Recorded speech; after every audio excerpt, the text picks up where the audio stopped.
Hi, it's Over 1975 and welcome to Nipsy Does On Mode episode 24.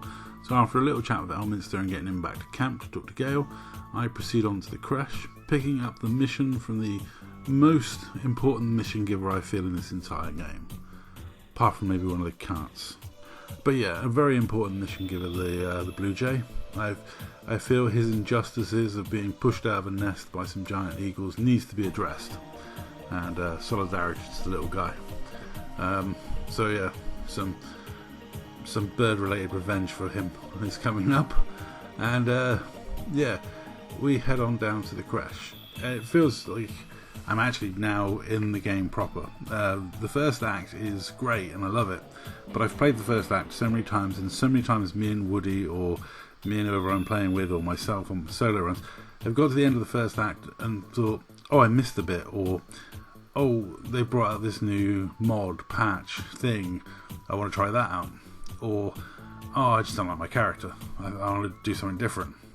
And therefore, I have played the first act way more than the other two acts, because it's the first act, that's the way it's going to go. So, I tend to play the first act over and over and over again, and it doesn't feel like I'm in the game proper until I get to the second act. I will be, fair on that. Once I get into the second act, then it feels like I'm in the game proper. And the third act is the one I've played least of, and there's a couple of bits in the third act that I'm genuinely concerned about on a mode playthrough for YouTube, which I'm sure I'm going to totally mess up. There's a bit early in Act 2 which I'm very nervous about that's coming up in the next few weeks. As to the early part of the crash, the early fights are really simple. You've got some basic kobolds that are all drunk, which is fine. Don't never underestimate kobolds in the real game, because kobolds are nasty little gits that set traps, and like goblins in a way, much underrated villains, because they're so small. We can just smash them. But the right circumstances, the right traps, they can be an absolute friggin' nightmare to deal with. Obviously, facing up against the angry Karlach, I thought I'd send her in on her own because she is fire resistant, and I have a habit of setting this place on fire during this fight. However, I just thought, nah, let her get in there. I mean, wow, she's really being hurt there. It's like 8 hit points off her. Yeah. Pretty much she can take whatever these guys throw at her. And that being flammable, flameproof bit is a bit useful sometimes. But she is an absolute murder bot. And I really do enjoy throwing things and stuff like that. She is awesome up against this sort of villain. But like I say, do not, in the real life game, underestimate kobolds. Depending on your DM, if they've got time and they're prepared, they can be an absolute top tier opponent. Devious little nasty traps and horrible things can happen. But, 4 kobolds on the other side of a stone wall with portholes shooting at you is nasty at any level. Little tiny bad guys can be brutally nasty. But I thought I'd give Karlach some fun because I don't have to train that often, and she is just brutal. Okay, when she hits. But yeah, she's just the mean one. And it is good fun just unleashing her on the enemy occasionally. Though I must admit, I am reaching the one real dangerous thing in D&D. The thing that kills more parties than anything else in D&D, lore, history or whatever, is complacency.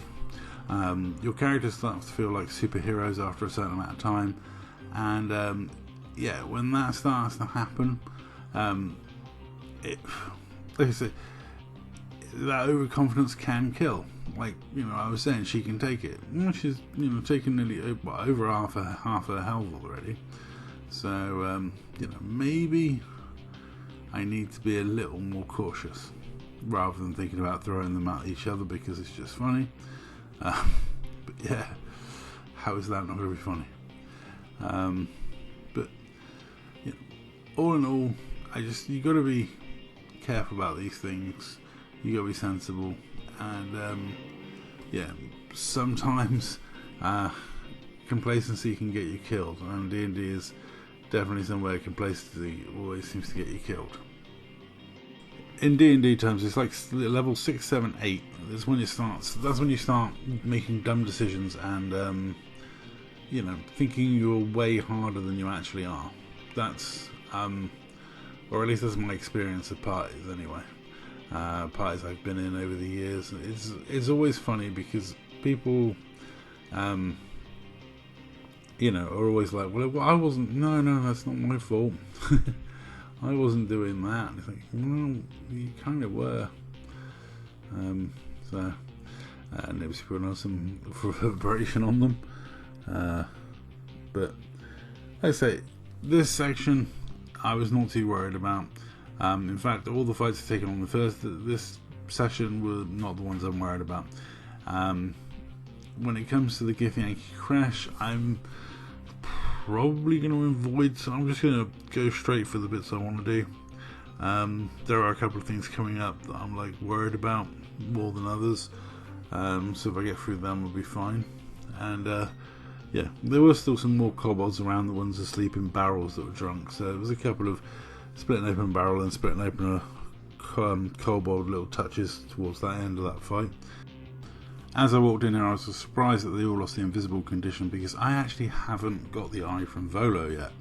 I rescued Volo at the Goblin Camp.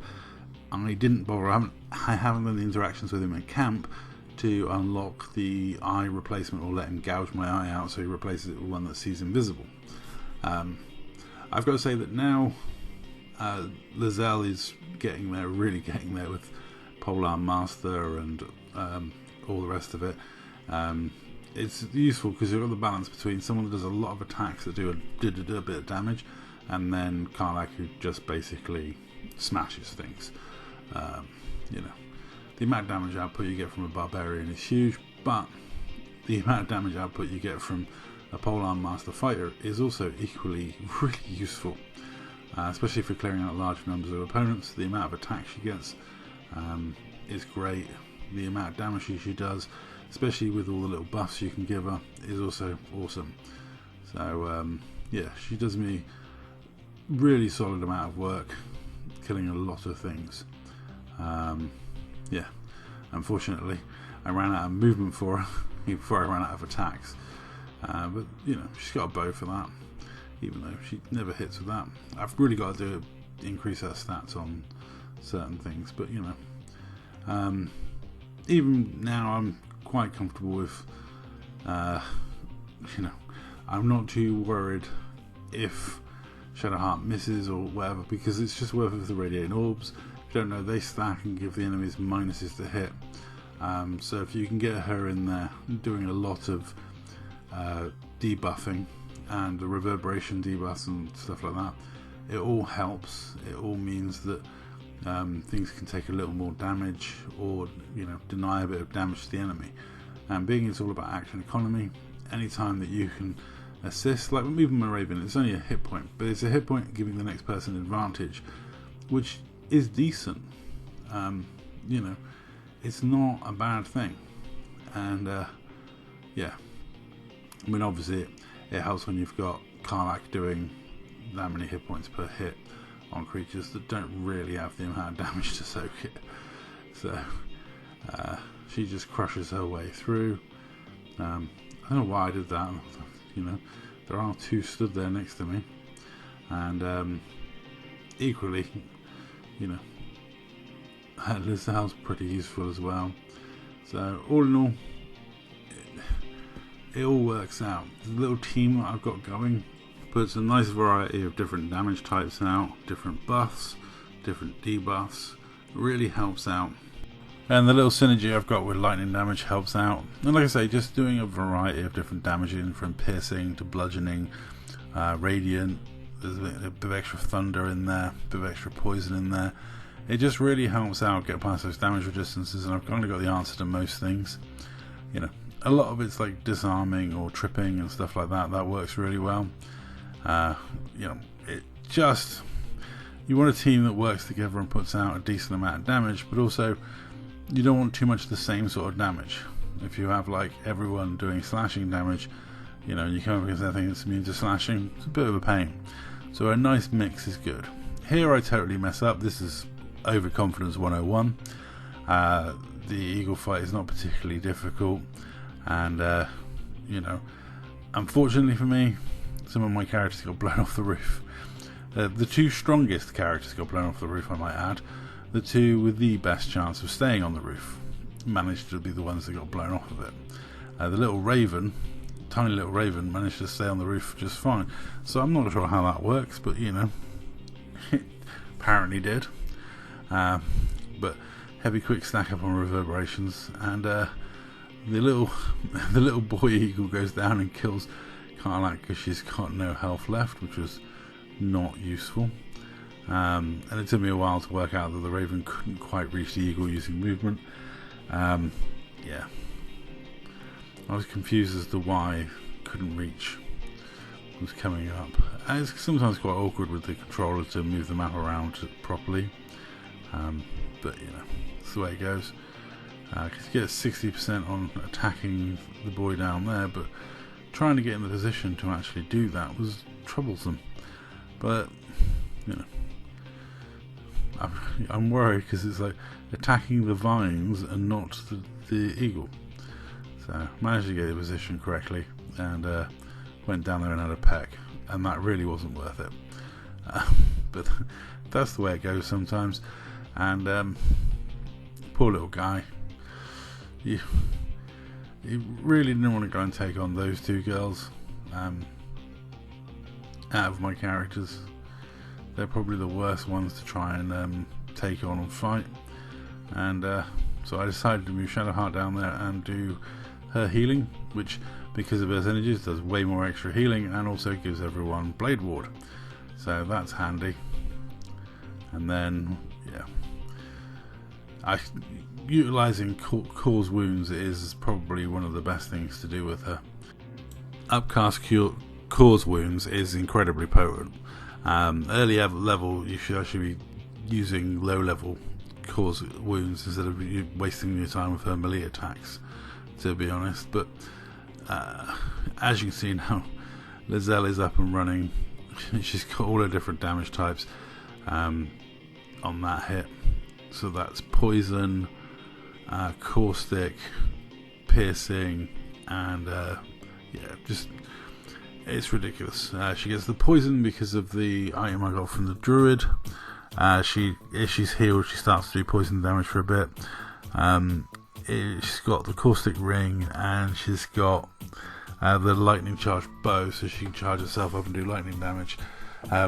There is an item I'll get from the crash later, which helps her do even more damage. We should be doing some psychic damage as well, which is always handy.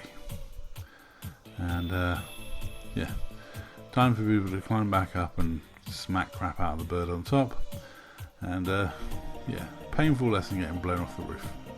But ultimately, not too worried, because even throwing a couple of daggers in there actually does a decent amount of damage. With the thunder damage on top. And ultimately, this is just messing around with my food, because the fight's pretty much done at this point. Annoyingly, Shadowheart is blocking the ladder, so that's quite annoying. But I shouldn't have been initiating combat when I was stood that close to an edge. That was always going to be a problem. But the poor birdie can't take this sort of damage, and the blue jay's going to get his nest back. And like I said, it's one of the funniest mission givers you get in this game. I do love the fact that you get a mission giver from a blue jay. It's great. And once you defeat and loot up, the blue jay returns. And this is all about collecting the weapons for the ceremonial weapons to then unlock the Light of Lathander in the basement. And so you have to get the weapons to the early part of the puzzle. The One of the weapons is here, one of the weapons is in the Cobalt room, and one of the weapons was guarded by the Spirit Guardian. So after collecting the weapons, went back to camp, remembered to get Volo to gouge my eye out, the useless idiot. Man, can't wait to kill Volo next time I play an evil run through again. And also I've got to try killing Elminster a go. Apparently it is doable, but it is incredibly difficult, killing the old fool. Anyone who's played the Avatar campaign will know that you really want to kill him at times. Anyway, that's all for me speaking. I'm going to let the last bit play out because obviously we had an important interaction at camp.